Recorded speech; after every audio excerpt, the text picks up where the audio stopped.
में आप सबका स्वागत है। आज हम कक्षा 8 का 9वां चैप्टर कर रहे हैं। चैप्टर नंबर 9, ग्रामीण व शहरी प्रशासन। प्रत्येक एग्ज़ाम में राजस्थान के स्थानीय स्वशासन से कुछ ना कुछ क्वेश्चन आते ही रहते हैं, तो उस दृष्टि से सिंपल क्वेश्चन अगर आता है तो इसी चैप्टर में से ही आ जाएगा। तो चलिए स्टार्ट करते हैं। राजस्थान में न्यूनतम मतदान की जो आयु है वो 18 वर्ष है। 18 वर्ष में प्रत्येक छात्र छात्रा को मतदान करने का अधिकार मिल जाता है।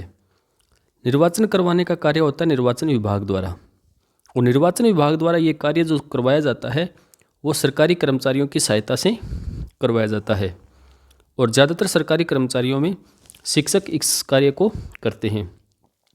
तो शिक्षकों का पढ़ाई के अलावा ये अतिरिक्त कार्य है जिसे जिला प्रशासन द्वारा सौंपा जाता है। फिर देखते हैं ग्रामीण प्रशासन। ग्रामीण प्रशासन का जो लेवल है वो त्रिस्तरीय लेवल है। ग्राम पंचायत, पंचायत समिति और जिला परिषद। ग्रामीण प्रशासन हमारे देश में 73वें संविधान संशोधन विधेयक पंचायती राज व्यवस्था को अपनाया गया। इसे एक संवैधानिक दर्जा दिया गया। 11वीं अनुसूची में पंचायती राज व्यवस्था के त्रिस्तरीय ढांचे के 29 कार्यों का उल्लेख किया गया है। बड़ा सिंपल क्वेश्चन लग रहा है, लेकिन आपको याद होना चाहिए कि कितने कार्यों को सौंपा गया पंचायती राज को। 29 कार्यों को सौंपा गया है।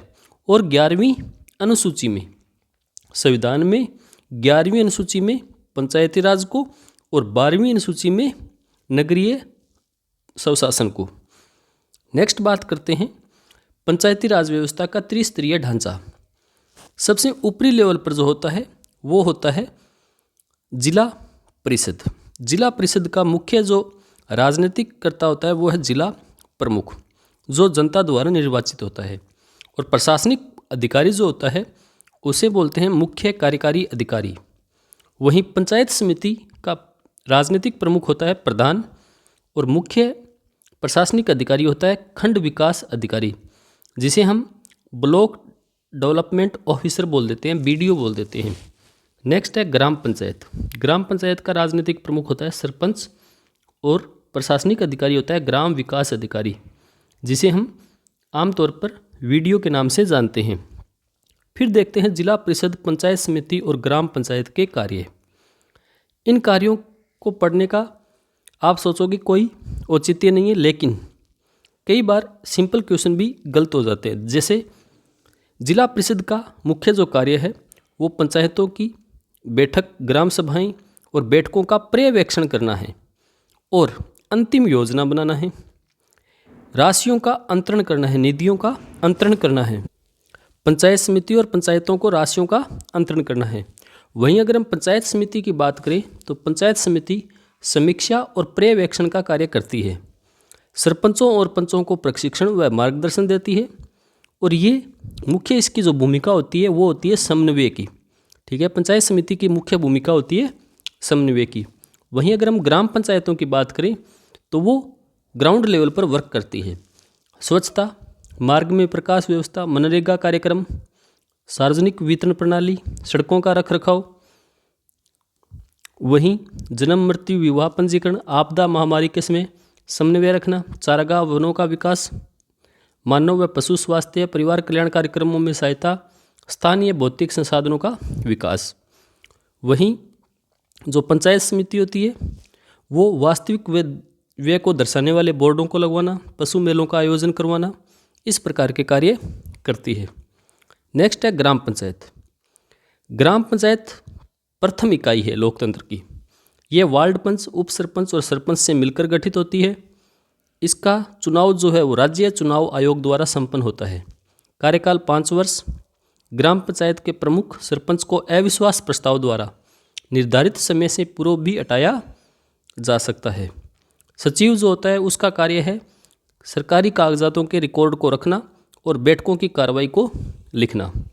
ग्राम पंचायत की प्रत्येक माह में कम से कम 2 बैठकें होना अनिवार्य है। नेक्स्ट है पंचायत समिति। ये महत्वपूर्ण जोड़ने वाली कड़ी है। विकास की दृष्टि से विकास खंडों में विभाजित किया जाता है और इन विकास खंडों को पंचायत समिति में बांटा जाता है। इन निर्धारित सदस्य प्रधान व उप प्रधान का चुनाव करते हैं। ग्राम पंचायतों के सरपंच इसके पदेन सदस्य होते हैं। महत्वपूर्ण चीज़ है, ग्राम पंचायतों के सदस्य इसके पदेन सदस्य होते हैं।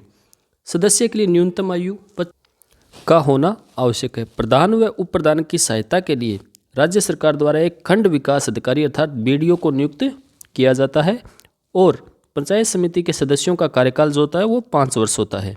नेक्स्ट है जिला परिषद। जिला परिषद शीर्ष लेवल की संस्था है। ये जिले के संपूर्ण जिले के विकास के लिए योजनाएं बनाती है। कुछ ग्राम पंचायतों को मिलकर एक वार्ड बनाया जाता है और यहीं से एक सदस्य चुनकर आता है जिसे जिला परिषद का सदस्य कहा जाता है। जिला परिषद के सदस्य कहलाते हैं। वहीं इसके जो पदेन सदस्य होते हैं वो पंचायत समितियों के प्रधान, जिले से निर्वाचित विधानसभा के सदस्य और जिले से निर्वाचित लोकसभा या राज्यसभा के सदस्य भी इसके पदेन सदस्य होते हैं। ये इम्पोर्टेंट है, बहुत बार एग्जाम में आ चुका है, ये ध्यान रखना आपको। जिला परिषद के निर्वाचित सदस्य मिलकर जिला प्रमुख और उप जिला प्रमुख का चुनाव करते हैं। जिला प्रमुख को जिला परिषद के समस्त कार्यों में मदद करने के लिए एक मुख्य कार्यकारी अधिकारी की नियुक्ति की जाती है तथा जिले के समस्त विकास का जो उत्तरदायित्व होता है वो जिला परिषद का होता है।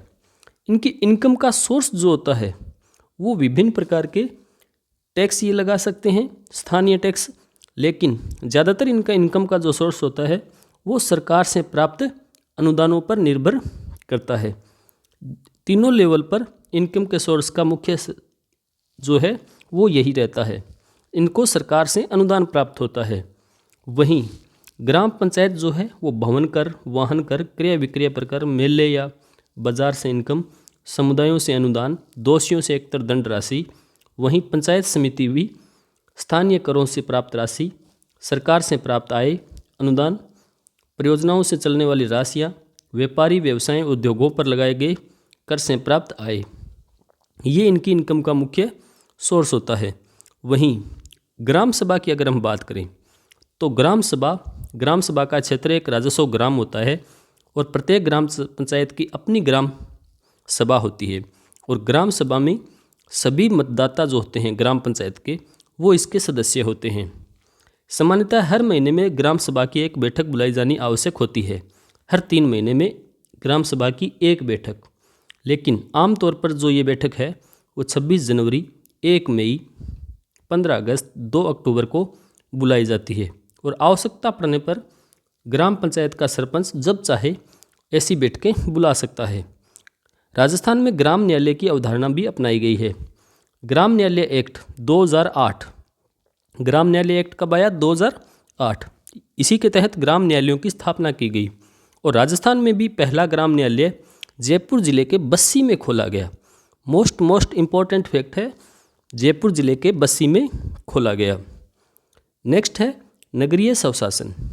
नगरीय स्वशासन भी त्रिस्तरीय बंटा होता है जिसमें नगर निगम, नगर परिषद, नगर पालिका होती है।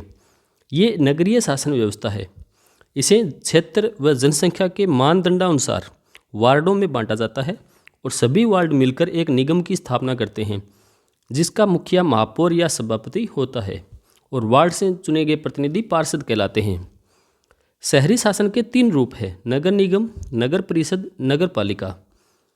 वह शहर जहां जनसंख्या 5 लाख से ज़्यादा है और सालाना इनकम 1 करोड़ रुपए से ज़्यादा है वहां तो बनाए जाते हैं नगर निगम, और जिनकी संख्या 1 लाख से 5 लाख तक होती है वहां होते हैं नगर परिषद, और जिनकी संख्या 15,000 से 1 लाख होती है वहाँ होते हैं नगर पालिका बोर्ड। तो जनसंख्या के अनुपात के आधार पर नगर पालिका, नगर परिषद, नगर निगम बनाए जाते हैं। नगर निगम का अध्यक्ष महापौर कहलाता है, नगर परिषद का अध्यक्ष सभापति, तो नगर पालिका का अध्यक्ष नगर पालिका अध्यक्ष कहलाता है। और ये व्यवस्था की गई थी 74वें संविधान संशोधन के अंतर्गत। ग्रामीण की तो 73वां था और शहरी में 74वां है। इन शहरी संस्थाओं में 1/3 वार्ड महिलाओं के लिए भी व्यवस्थित आरक्षित रखे गए हैं। इसी तरह SC, ST और OBC के लिए भी आरक्षण की व्यवस्था जनसंख्या के अनुपात में है। नेक्स्ट, नगरीय प्रशासन के कार्य क्या है? इनके कार्यों को दो भागों में बांटा जाता है, अनिवार्य कार्य और स्वैच्छिक कार्य। अनिवार्य कार्य तो है जैसे शुद्ध जल की व्यवस्था, रोशनी, दमकल, जन्म मृत्यु पंजीकरण। और स्वैच्छिक कार्य सार्वजनिक कार्य, स्टेडियम, वाचनालय, वृक्षारोपण, आवारा पशुओं से छुटकारा, मेलों की व्यवस्था, ये ऐच्छिक कार्य हैं। तो इस प्रकार हमने देखा था स्थानीय स्वशासन। नेक्स्ट चैप्टर में हम नगरीय शासन, हम राजस्थान का 10th चैप्टर करेंगे, राजस्थान की कला व संस्कृति। वीडियो को देखते रहने के लिए धन्यवाद। और आगे हम 8th, 9th और 10th की पूरी बुक्स के चैप्टर भी करेंगे, तो चैनल को सब्सक्राइब करना न भूलें।